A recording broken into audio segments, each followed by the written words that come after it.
You know, I've spent decades studying financial systems, and I can tell you something with absolute certainty. When the government changes the rules on 75 million Americans overnight, you'd better pay attention. Right now, as I speak to you on this Friday, millions of retirees are waking up to discover their Social Security deposits look different than they expected, and not everyone understands why. Here's what's actually happening.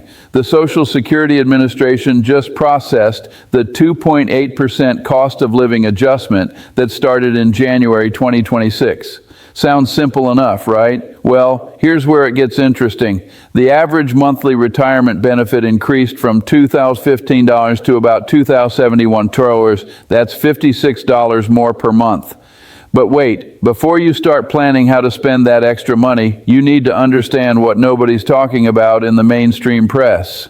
Medicare Part B premiums climbed to $202.90 per month, a $17.90 or 9.7% increase over 2025. Now, if you apply simple arithmetic, which I've always found remarkably useful, that means your actual net increase drops to just $38. The Part B increase will consume almost 32% of the monthly increase. Think about that for a moment. Nearly 1/3 of your cost of living adjustment vanishes before you ever see it. But here's what really concerns me and why you need to watch this video all the way through. Over 2.8 million people who receive a pension based on work that was not covered by Social Security saw the elimination of the windfall elimination provision and government pension offset through the Social Security Fairness Act. Some of these folks are now eligible for over $1,000 more each month.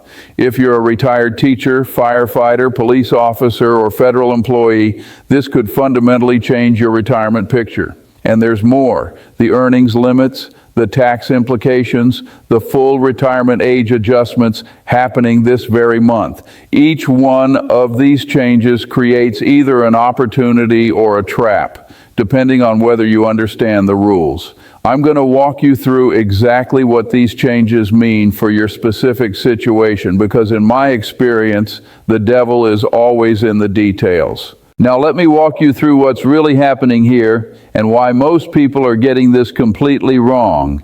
I've spent my life studying how systems work, and I can tell you that the Social Security system is a perfect example of what I call surface simplicity masking profound complexity.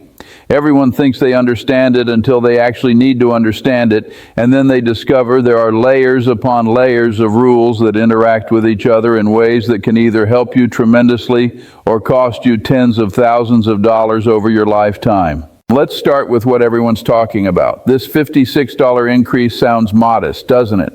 But here's where you need to think like an investor, not like someone reading headlines. Compounded over the next 10, 15, 20 years of your retirement, we're talking about real money. The average person receiving Social Security today is getting about $2,015 per month. With the increase, that becomes $2,071. Now, most people stop their analysis right there. They say, well, that's $56 more. And after Medicare takes their cut, I'm only getting $38 more. And then they get frustrated and they stop paying attention. That's a mistake. That's a big mistake. Because what they're missing is the compounding effect. Every future cost of living adjustment is calculated as a percentage of your current benefit amount.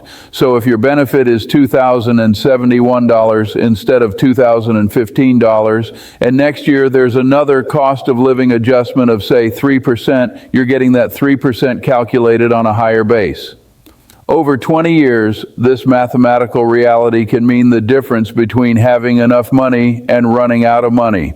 I learned a long time ago from my partner that understanding compound interest is one of the most important things you can do in life. Einstein allegedly called it the eighth wonder of the world. Whether he said that or not, the principle is absolutely true. Most people underestimate it going forward, and they certainly don't think about how it applies to Social Security benefits. Now let's talk about Medicare, because this is where things get particularly interesting. The Medicare Part B premium is jumping to $202.90 per month. That's a 9.7% increase. Think about that for a moment. Your Social Security benefit is going up 2.8%, but your Medicare premium is going up 9.7%. That's nearly 3.5 times faster. This isn't a coincidence, and it's not going to change anytime soon.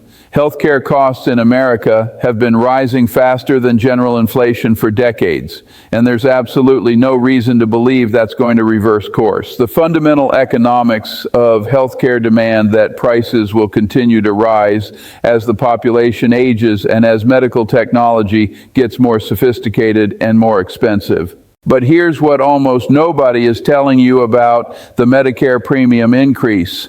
There's something called the hold harmless provision, and it's one of those obscure rules that can make a massive difference depending on your specific situation. If your Social Security benefit is low enough, the government cannot allow your Medicare premium increase to reduce your actual Social Security check below what it was the previous year. So if you're getting a benefit of $640 or less per month, you're protected. The Medicare premium increase cannot make your check smaller than it was last year. Now, if you're above that threshold, you're going to feel the full impact of both increases. This is the kind of detail that matters enormously when you're trying to plan your retirement budget, but most people have no idea this provision even exists. Let me move on to something that's affecting millions of people right now. And it's probably the single biggest change we've seen in Social Security policy in 4 decades. I'm talking about the Social Security Fairness Act. Back in January, President Biden signed this into law, and it eliminated 2 provisions that have been reducing benefits for public sector workers since the 1970s and 80s. These were called the windfall elimination provision and the government pension offset. Now, unless you're one of the 2.8 million people directly affected by these rules, you probably never even heard of them. But if you were affected, they've been reducing your Social Security benefits by hundreds of dollars every single month for years, possibly decades. Here's how this worked. Let's say you spent 20 years working as a teacher in a state where teachers didn't pay into Social Security. Instead, you paid into a state pension system. Then maybe you worked another 15 years in the private sector, or maybe before you became a teacher you worked in the private sector, and during those years you paid Social Security taxes just like everyone else. Common sense would tell you that you should get your full state pension from your teaching years, and you should also get Social Security benefits based on the years you paid into the Social Security system. That seems fair, doesn't it? You paid in, you should get the benefits you earned, but the government said no. They created these formulas that reduced your Social Security benefits, sometimes dramatically, sometimes eliminating them entirely for spouses and widows. The logic, if you can call it that, was to prevent people from getting a windfall by collecting both types of benefits. But in practice, what it really did was penalize people who spent part of their careers in public service. The Social Security Administration has already sent out over 3.1 billion payments to people affected by this repeal. We're talking about retroactive payments going back to January of last year. Some people are getting checks for $10,000, $15,000, even $20,000 or more in back payments. And going forward, their monthly benefits are substantially higher. For people who were affected by the windfall elimination provision, the average increase is about $360 per month. For spouses and survivors who were hit by the government pension offset, we're talking about increases of $700 to nearly $1,200 per month. That's life-changing money for a lot of people. Now, does this affect you? Well, it depends entirely on your work history. If you worked for a state or local government in a position that didn't pay into Social Security, this probably affects you. We're talking about teachers in many states, firefighters, police officers, and federal employees who were under the old civil service retirement system. About 28% of state and local government workers are not covered by Social Security. If you're one of them, or if your deceased spouse was one of them, you need to check whether you're eligible for higher benefits under this new law. The Social Security Administration says they're handling this automatically, but I've learned over many decades that when the government says they're handling something automatically, you should verify it yourself. Log into your Social Security account, check your benefit amount, and if something doesn't look right, call them or visit an office. Don't assume, verify. Now let's talk about something that affects a different group of people, and that's the earnings limits. If you're still working while receiving Social Security benefits and you haven't reached your full retirement age yet, there are limits to how much you can earn before the government starts withholding some of your benefits. In 2026, if you're under full retirement age for the entire year, you can earn up to $24,480. Beyond that, the Social Security Administration withholds $1 in benefits for every $2 you earn over the limit. So if you earn $30,000, that's about $5,500 over the limit, which means they'll withhold roughly $2,750 from your annual benefits. But here's the part most people miss, and it's crucial. These withheld benefits are not lost forever. Once you reach full retirement age, Social Security recalculates your benefit to give you credit for the months when benefits were withheld. Your monthly payment amount increases to account for this. It's not a perfect system, and you'd have been better off not having the benefits withheld in the first place. But it's not as punitive as most people think. The more interesting number is the earnings limit for people who are reaching their full retirement age this year. That limit is $65,160, and the withholding rate is more favorable. They only withhold $1 for every $3 you earn over the limit, and this only applies to the months before you actually reach full retirement age. Once you hit that birthday, there's no earnings limit at all. You can make $1 million a year and still collect your full Social Security benefit. Why does this matter? Because if you're in your 60s and you're still capable of earning significant income, understanding these thresholds can help you make much smarter decisions about when to start claiming benefits and how much work you should take on.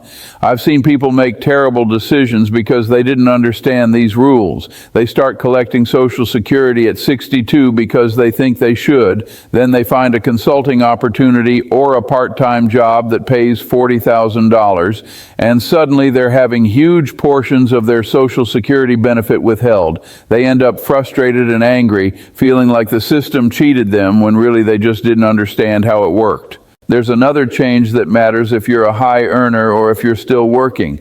The maximum amount of wages subject to Social Security tax has increased to $184,500.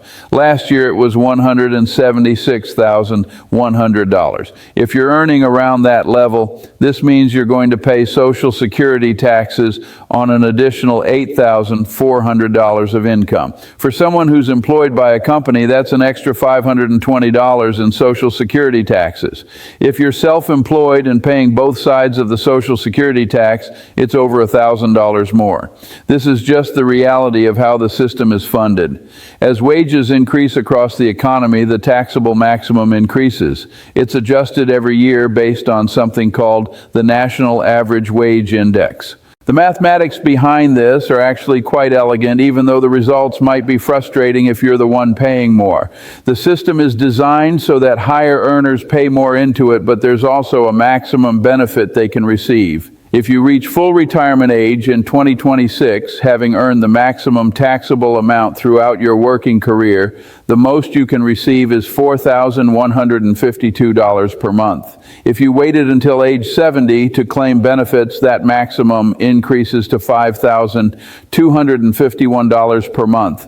These are big numbers compared to the average benefit of around $2,000, but they're capped. The system is progressive in both directions. You pay more if you earn more, but you also get more back up to a point. Now I want to talk about something new that just took effect with the 2025 tax year, and this is potentially very valuable for anyone age 65 or older who pays federal income taxes on their Social Security benefits. Congress passed something called the One Big Beautiful Bill Act, and buried in that legislation is a new $6,000 federal tax deduction specifically for people 65 and older. If you're married and both spouses are 65 or older, that's $12,000 in additional deductions. This is on top of the standard deduction. Let me repeat that because it's important. This is in addition to the standard deduction, and you get it whether you itemize or not. Why does this matter for Social Security recipients? Because depending on your total income, you might be paying federal taxes on up to 85% of your Social Security benefits. This new deduction could reduce your taxable income significantly, which means less of your Social Security gets taxed, which means you keep more money in your pocket. The deduction is temporary, scheduled to run through the 2028 tax year, but that's still 4 years of tax savings. For someone in the 22% tax bracket, a $6,000 deduction saves about $1,320 in federal taxes every year. Over 4 years, that's over $5,000. And if you're married, double it. Let me talk for a moment about something that doesn't change, but that most people still get wrong, and that's the question of when to start taking Social Security. I meet people all the time who claim benefits at 62 because they're worried the system is going to run out of money, or because they think they should take it while they can get it. This is almost always a mistake unless you have serious health problems or unless you genuinely need the money to survive. The mathematics are crystal clear on this. Every year you delay claiming Social Security beyond your full retirement age until age 70, your benefit increases by 8%. That's a guaranteed 8% return, adjusted for inflation every year through the cost of living adjustments. Show me another investment that guarantees you an 8% real return with zero risk. It doesn't exist. If your full retirement age is 67 and you're thinking about claiming at 62 versus waiting until 70, we're talking about a difference of roughly 77% in your monthly benefit. 77%. That's not a small difference. That's the difference between struggling in your 80s and 90s versus living comfortably. And given that we're living longer than ever before, the odds of needing that money in your late 80s or 90s are higher than most people realize. People consistently underestimate their own longevity. They think about their parents' lifespans, or they focus on the fact that they don't feel particularly healthy right now, and they make short-term decisions that have long-term consequences they regret later. There's also the question of spousal benefits and survivor benefits, and this gets complicated quickly, but I'll try to simplify it. If you're married and your spouse has significantly lower lifetime earnings than you do, or maybe didn't work at all, your claiming decision affects not just your benefit, but your spouse's potential survivor benefit. When one spouse dies, the survivor gets to keep the higher of the two Social Security benefits. So if you're the higher earner and you delay claiming until 70, you're maximizing not just your own benefit while you're both alive, but also the survivor benefit your spouse will receive after you're gone. That survivor benefit is going to be there for potentially 20, 30 years or more. Maximizing it can be one of the most valuable financial decisions you ever make for your spouse. The full retirement age itself is another source of confusion. A lot of people think it's 65 because that used to be the rule. But for anyone born in 1960 or later, full retirement age is 67. If you were born between 1954 and 1960, it's somewhere between 66 and 67. You need to know your specific full retirement age because it affects everything. It affects when you can claim without any reduction. It affects the earnings limit calculations. It affects spousal benefits. Log into the Social Security Administration website and look up your full retirement age. Don't guess. Know. Here's something else that matters more than people realize: your Social Security statement and your earnings record. Every year you work, your employer reports your earnings to Social Security.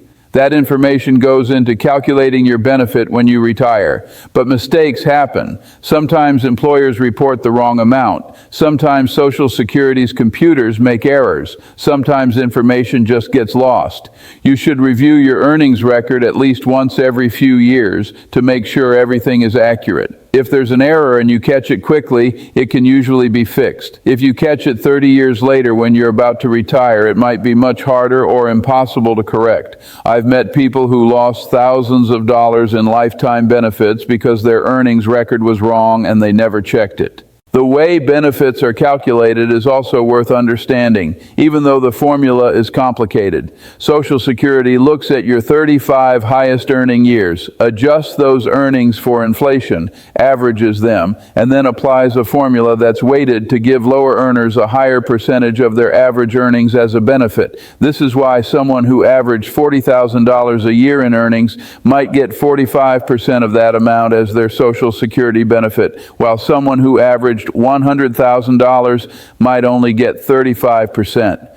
The system is designed to be progressive, to provide more support to people who earned less during their working years. But here's what this means practically. If you didn't work for 35 years, Social Security is going to put zeros in for those missing years when calculating your average. Zeros bring down your average significantly, so if you worked for 30 years and then stopped and now you're thinking about taking benefits, you might actually be better off working a few more years, even part-time, to replace some of those 0 years with actual earnings. Even modest earnings can make a noticeable difference in your benefit calculation. Let me address one more thing before I finish, and that's the solvency question. You hear a lot of talk about Social Security running out of money. The trust funds are projected to be depleted in the early 2030s, maybe 2033 or 2034, depending on whose projections you believe. When people hear this, they panic. They think Social Security is going to disappear. That's not what's going to happen. Even if Congress does absolutely nothing, which would be remarkably irresponsible, Social Security would still be able to pay about 79 or 80% of scheduled benefits from ongoing tax revenue. The trust funds would be empty, but tax revenue would still be coming in every single paycheck from every working American. So benefits would be cut, but they wouldn't disappear. The reality, of course, is that Congress is not going to let that happen. The politics of cutting Social Security benefits for 75 million Americans are toxic. What's going to happen eventually is some combination of modest benefit adjustments, probably increasing the full retirement age for younger workers, maybe adjusting the cost of living formula, almost certainly raising or eliminating the taxable maximum, and possibly means testing benefits so that higher income retirees get less. None of these changes are pleasant, but they're all manageable. And they'll probably be phased in gradually so they don't create sudden shocks to people's retirement plans. The system will survive because it has to survive. It's too important politically, economically, and socially to let it fail. So what should you do with all this information? First, stop looking at Social Security as just a monthly check and start thinking about it as a complex system where your decisions interact with multiple rules to produce outcomes that can vary by tens or even hundreds of thousands of dollars over your lifetime. Second, understand your specific situation. Know your full retirement age, know your earnings record, know whether you're affected by the earnings limits or the new Fairness Act provisions, know your Medicare costs, and know your tax situation. Third, make decisions based on mathematics and longevity expectations, not on fear or conventional wisdom. The conventional wisdom is often wrong. And fourth, verify everything. When the government tells you something, check it yourself. Log into your account, read your statements, call Social Security if you have questions, consult with a financial planner who really understands this stuff. The stakes are too high to just assume everything will work out.